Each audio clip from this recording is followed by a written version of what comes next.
What if I told you the world might already be at the edge of its next great war, and no one's ready for it? For months now, whispers have grown louder across the globe. The East, once a symbol of ancient wisdom and balance, has become the epicenter of global tension. Every move from Beijing, every test from Pyongyang, every shadow over the Taiwan Strait sends ripples through the world. But here's the thing most people don't realize: this isn't just about territory. It's about power, pride, and the fear of losing both. Let's rewind. After the collapse of the Soviet Union, the world believed we had entered an age of peace, an age of trade, technology, and open skies. But beneath that illusion, nations were rebuilding, quietly, patiently, and with purpose. China rose not just as an economic superpower, but as a civilization reclaiming what it believes was always rightfully its. Russia, humiliated and broken in the 1990s, began to gather its strength again, determined never to be underestimated. Meanwhile, America, stretched thin by endless wars and internal division, began to lose the grip it once had on the global stage. And that's when the winds started to shift. The South China Sea became a chessboard. Fighter jets began tracing invisible borders in the sky. Submarines slipped through the deep, silent, unseen, but always watching. Most of the world ignored it. After all, no one wants to believe the storm is coming until the thunder hits. But here's where it gets frightening. Alliances are shifting faster than ever. North Korea's missiles aren't just tests, they're messages. Every launch is a signal, not just to the US, but to the entire Western world. We're not afraid anymore.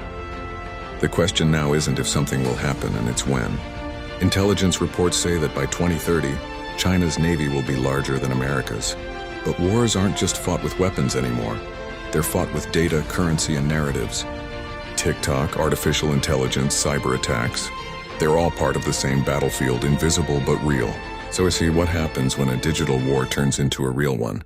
Imagine one miscalculation, one jet flying too close, one naval collision, one hacked communication, and suddenly the entire world is watching the spark ignite. And when that happens, it won't just be a regional conflict. It could rewrite the global order, and forever. Because the next great war might not start with soldiers. It might start with silence. But history has a strange way of repeating itself, doesn't it? Every great power rises believing it's different, that this time it's in control. Rome thought it was eternal. The British Empire believed the sun would never set on it. And yet, it always does. The signs are the same: and expansion, pride, and the illusion of invincibility. And right now, the same story is unfolding again, just with new players and more dangerous tools. Let's go back to Russia. For centuries, it thrived on dominance, from the czars of old to the iron fist of Stalin. But after the Cold War, Russia was left humiliated, its economy shattered, and its pride buried. Then came Vladimir Putin, the man who promised to restore that pride. And step by step, he did. Crimea, Donbas, Ukraine. Each move calculated, each risk deliberate. To the West, it was aggression. To Moscow, it was restoration, a reclaiming of what they saw as lost history. But wars aren't fought the same way anymore. No longer do nations announce them. They bleed slowly, through propaganda, through sanctions, through fear. It's a war of perception as much as power. And while Russia moves on one front, China moves on another, through trade, technology, and influence. They don't need to invade, they just need to buy, to build, to connect. Ports in Africa, roads through Asia, satellites in orbit.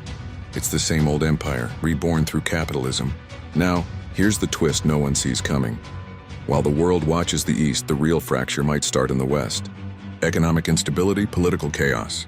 The US and Europe are no longer the unified giants they once were. Divisions are deeper, trust is thinner, and every new crisis chips away at what remains of Western unity.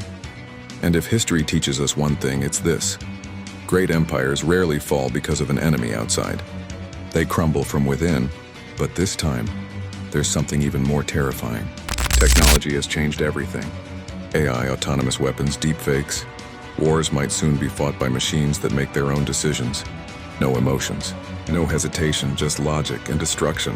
Imagine a world where a single algorithm can decide the fate of nations, where truth becomes impossible to prove because every image, every voice, every video can be faked.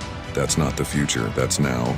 And as the lines blur between real and artificial, one mistake, one digital spark, could lead to chaos on a scale we've never seen before.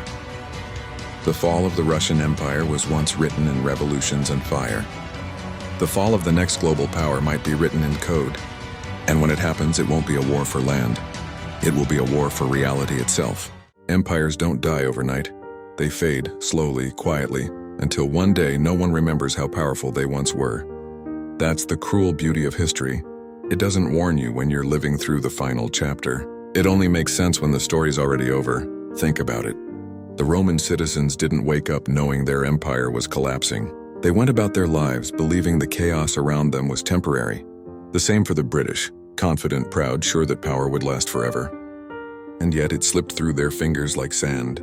Now look around, maybe we're living through that moment again. A time of arrogance, distraction, and division. The end of something we can't yet see, the quiet fall of the modern empire. It won't come with explosions or marching armies. It'll come with apathy, with people too distracted to notice, too divided to care. Empires fall when people stop believing in what built them. When truth becomes entertainment, when unity becomes opinion, and maybe, just maybe, we're already there. But here's the part no one tells you. Every fall creates something new. From the ashes of Rome came the Renaissance. From the ruins of Europe, modern democracy was born. And from the collapse of one world order, another will rise. The question isn't whether it will happen. The question is who will shape what comes next. Because the next empire won't be built on armies or borders. It'll be built on information, influence, and innovation. And those who control it will control the truth itself. So as we stand here at the crossroads of power and progress, remember this. History is not behind us. It's watching us. And one day, centuries from now, someone will sit in front of a screen watching a video like this and whisper, they never realized.